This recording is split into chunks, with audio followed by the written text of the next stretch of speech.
ቤቱን ዘግቼ ስወጣ እናቴ ላይ የቆለፍኩባት መሰለኝ። ህይወት አስጠላች። ሁሉም ነገር ከንቱ ሆኖ ታየኝ። ከዚህ በኋላ በዚች ምድር ላይ ዋጋ ያለኝ ፍጡር ሆኜ አልታይ ይሻለኝ። ራሴን ለማጥፋት ሁሉ ተመኘው። እንዳላለቅስ የሚከለክሉ የእናቴን ሞት እንድረሳ የሚያጽናኑኝ ሰዎችን ሁሉ ጠላዋቸው። የእናቴን ሞት እንደቀላል የቆጠሩት ጉዳቴ ያልተሰማቸው መስሎ ታየኝ።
የእናቴ ሞት በብዙ ነገሮች ተስፋ እንድቆርጥ አደረገ።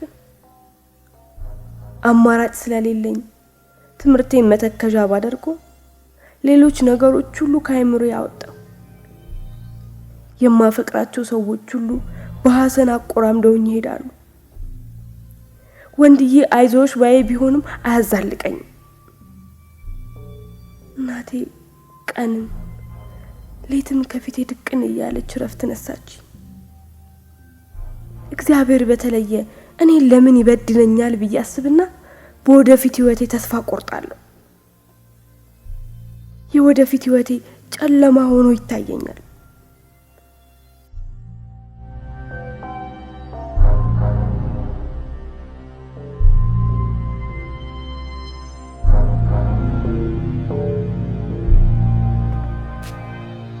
እማ አንቺ ዟሪ መጣሽ?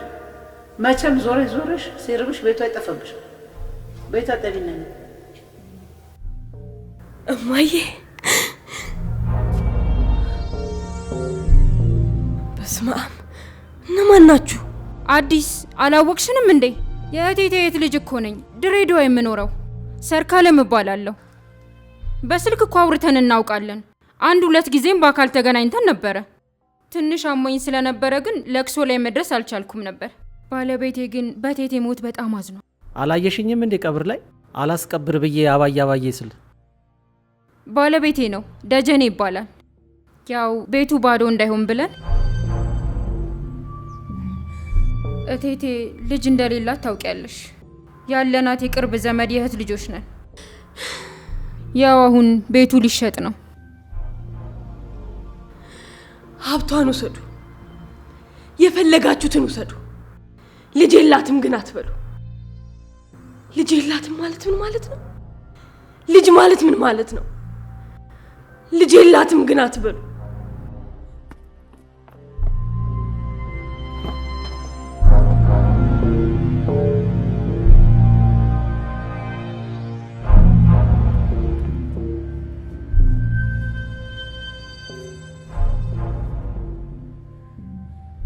ምንድን ነው? ፎቶ ነው።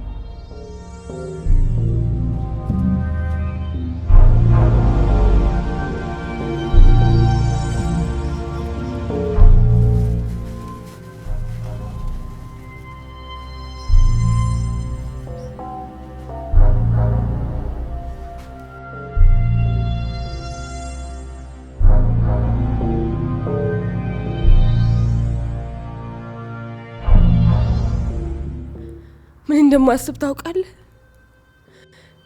ከእርሷ ጋር በኖርኩበት ቤት ውስጥ አብሮ መኖር፣ ሁልጊዜ አብራኝ እንደሆነች ማሰብ፣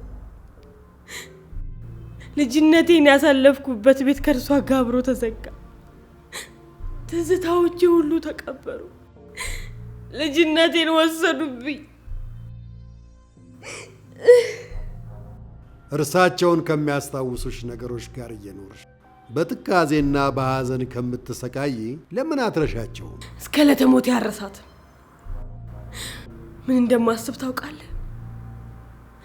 ህጋዊ ወራሽ ነን ካሉት ሰዎች ቤቱን መግዛት፣ ከዛ እዛ ቤት ውስጥ ሆኖ እርሷ አብራኝ እንደሆነች ማሰብ። መልካም፣ ጠንክረሽ ተማሪ። ያሰብሽው ቦታ ለመድረስ የሚያግድሽ አንዳችም ነገር የለም።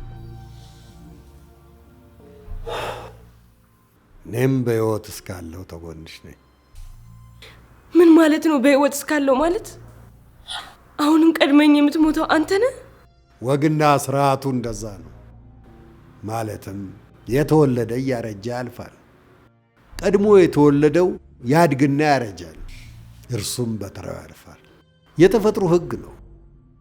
ተገቢውም እርሱ ነው፣ የፈጣሪ ስሪቱ።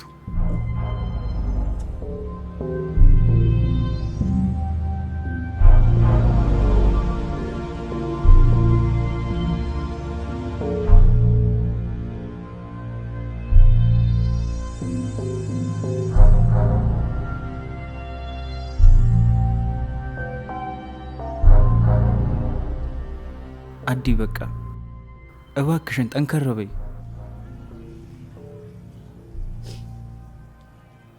ስለኔ የማታውቀው ብዙ ነገር አለ። እኔ ጎዶሎዬ ብዙ ነው። እናቴን ብቻ አይደለም ያጣሁት፣ ቤተሰቤንም ነው። እናቴ ቤተሰቤ ነበረች።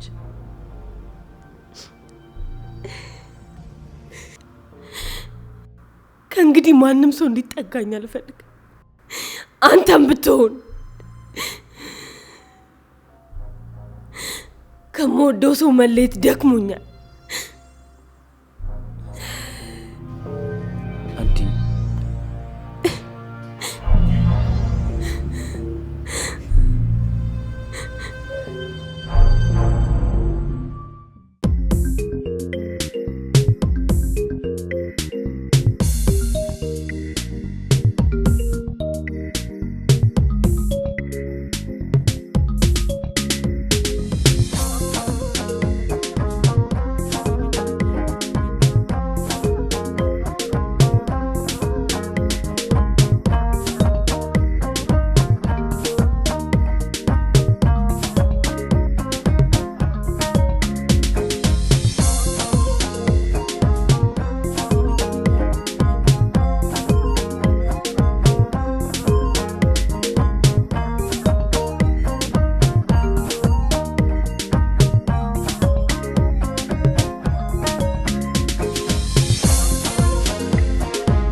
ስኮሬት ያመጡ ልጆች የተለጠፈበት ቦርድ ላይ አየሁት። ወይኔ ቆንጆ፣ በጣም ነው ደስ ያለኝ። በጣም ነው ወድሽ፣ በጣም ነው ደስ ያለኝ። በጣም ነው ደስ ያለኝ። You did it. I'm proud of you. በእውነት በጣም ነው ደስ ያለኝ። በጣም አንቺ ነሽ ደግሞ እኮ ሃይስኩል ያመጣሽው። በጣም ነው ደስ ያለኝ። በቃ ፀጉርሽን ተሰርተሽ ልጓሽ መሳፍንት ጋር የምትሄጂው። አንዴ ጠብቂኝ እሺ? ይቺን የጀመርኳትን ልጨርስና ትወጫለሽ። እንዴት ደስ ይላል! በጣም ልጆቹ ሁሉ እኮ አላሳልፋሉ። በጣም ነው ደስ ያላቸው። የኔ ቆንጆ ልጅ በጣም ነው ደስ ያለኝ። እኔ ራሱ አላመንኩም፣ ሳየው አላመንኩም።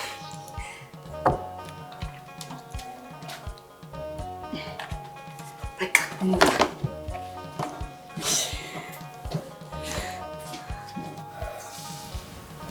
እንደ ፎከርሽ ዩኒቨርሲቲ ገባሽ። ይሄን እባክሽን ለ3 ወር ስጭልኝ። ለማ? ለጤና አዳም። እንዴ ምንድን ነው? ክፈችና ያየዋ። እንዴ የ3 ጦታማን ያልከፍት ፈቅጄልሻለሁ፣ ክፈችው። እውነት?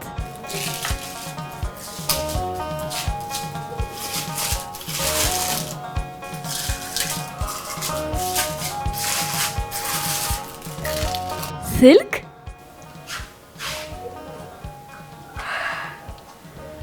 ወይኔ ታድላ። እንግዲህ በቦታ መራራቃችን አይደለም። ምድብሽ የትም ይሁን የት ውሎና አዳርሽ ዩኒቨርሲቲ ውስጥ ነው። የአንቺ ስልክ ነው። እውነት? የምር ነው አባዬ? አባዬ አመሰግናለሁ። ጎበዝ የኔ ልጅ በርቺ። ስለ ራሴ የማውቀው ነገር እጅግ ውሱን ስለሆነ ብዙ ጊዜ ደስተኛ አይደለሁም። አንዳንዴ ከሰው የተፈጠርኩ ሁሉ አልመስልሽ ይለኛል። ብታይ የቤተ ዘመድ ፕሮግራም ተብሎ ሁላችንም ሄደን ነበር። አቢ ደግሞ ኳስ ልጫወት ብሎ በዛው ቅርት አይልም። ከዛ እሱን ጥለነው ሁላችንም ሄድ። ያልመጣ ዘመድ አልነበረም።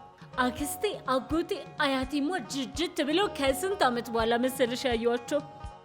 ከዛ ልሽ ማታ ጓደኞቼ ስለ ወላጆቻቸው፣ ስለ እህት ወንድሞቻቸው፣ ስለ አክስት አጎቶቻቸው ሁሉ ሲያወሩ ሆድ ይብሰኛል። እግዚአብሔር ምን አድርጌው ይሆን ከጓደኞቼ ያሳነሰኝ እላለሁ።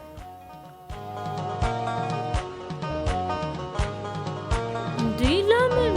አይኔ መሄድ አለ። ኧረ አስጠኝኝ እንጂ በእግዚአብሔር። ኧረ ሞትሽን አሳይ።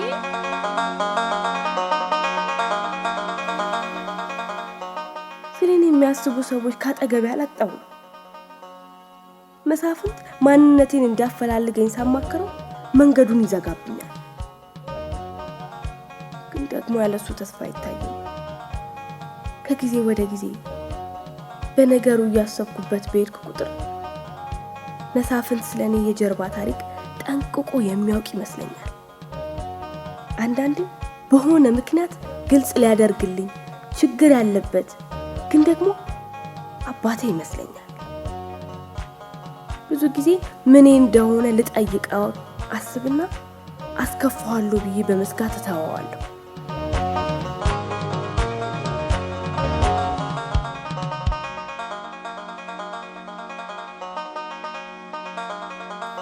ጤና አዳምን 1-2 ጊዜ እንደ ቀልድ አድርጌ ብጠይቃትም ያልገባት ያልሰማች መስላ ግን ሆን ብላ መሆኑን በሚገባኝ ደረጃ ሳትመልስልኝ ትቀራለች።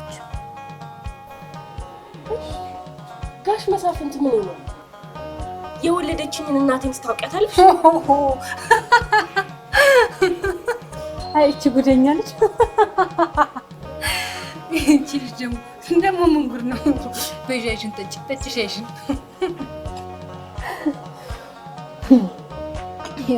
አንዳንዴ ደግሞ አጎትሽ መሆኑን አታውቂም ትለኛለች።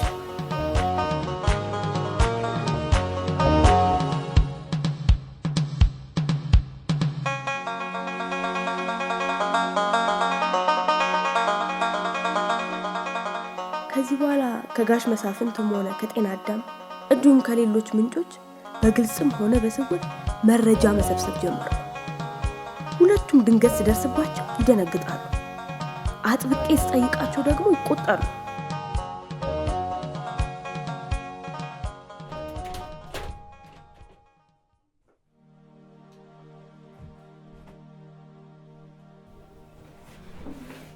ምንድን ነው የምጽፈው? ከመጨረሻው አይጀመርም።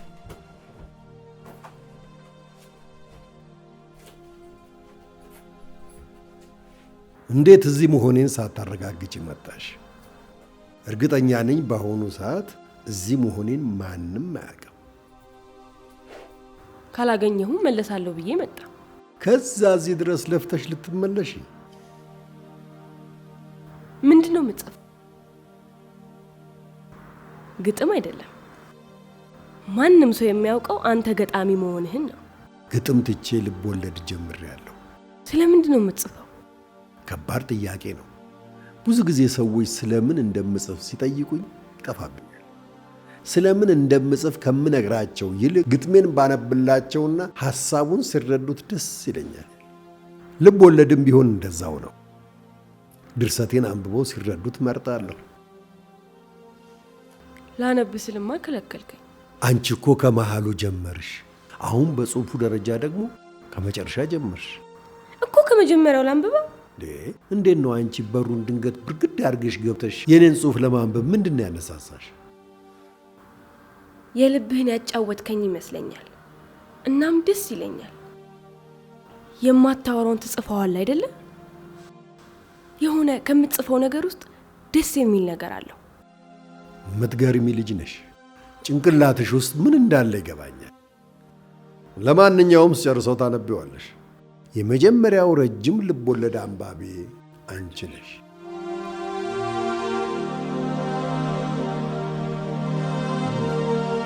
አረ ከንፈርሽ ተንጠለጠለ።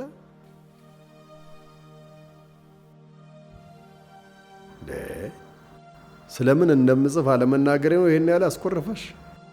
ይቅርታ። እኔ ራሴ ስለምን እንደምጽፍ ላውቀው።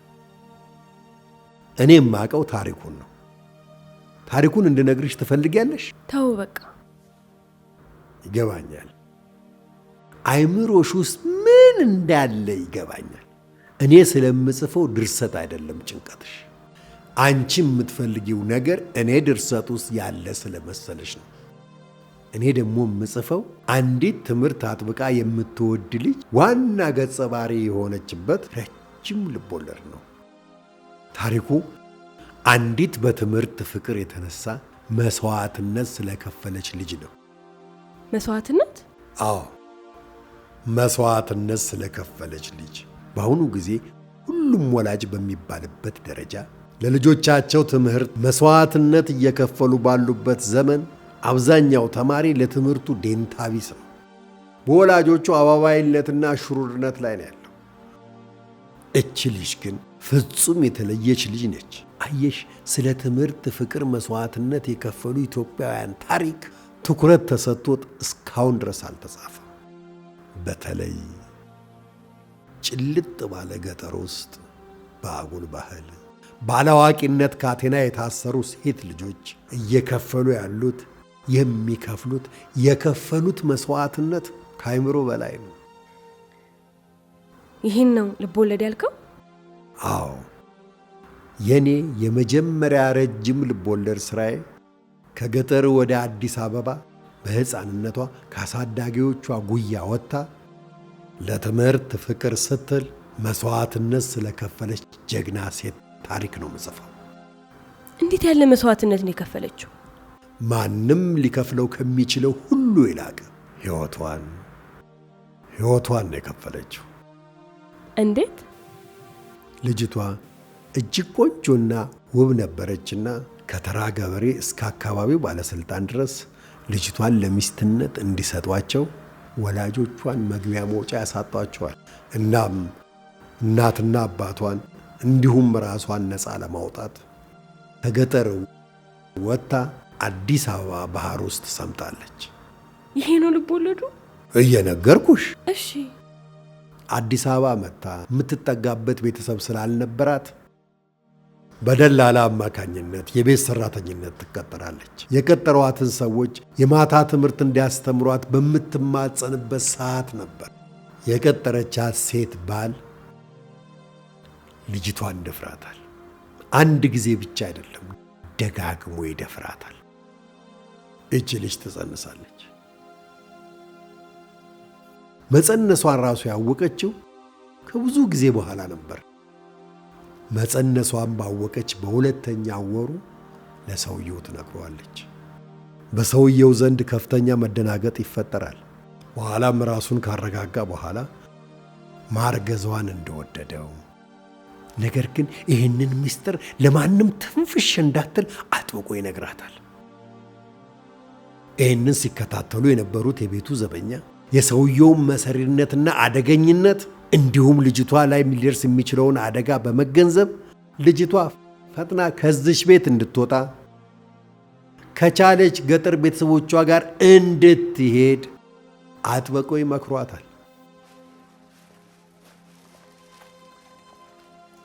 እናትዬ ጆሮዬ የሚሰማው ነገር ጥሩ አይደለም። ቶሎ ከዚህ ቤት ጥፊ፣ ሕይወትሽንማ አትርፊ። ገለው የትም ይጥሉሻል። ሰው ከሰይጣን እጅግ ርቆ ከፍቷል። ያንቺ ጉዳይ ሕይወት ያዋድቃል። ቶሎ ወደ እናትሽ ግቢ፣ ወደ አገር ቤት።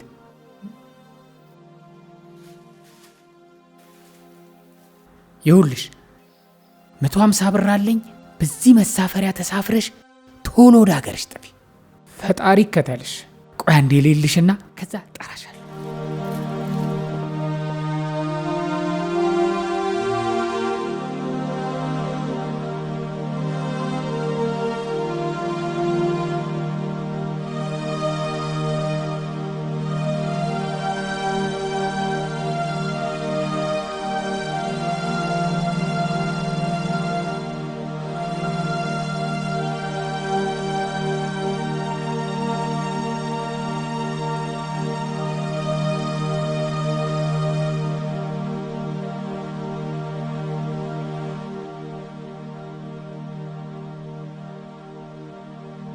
ከዛስ ከቤት ወጥታ ይደረሰች?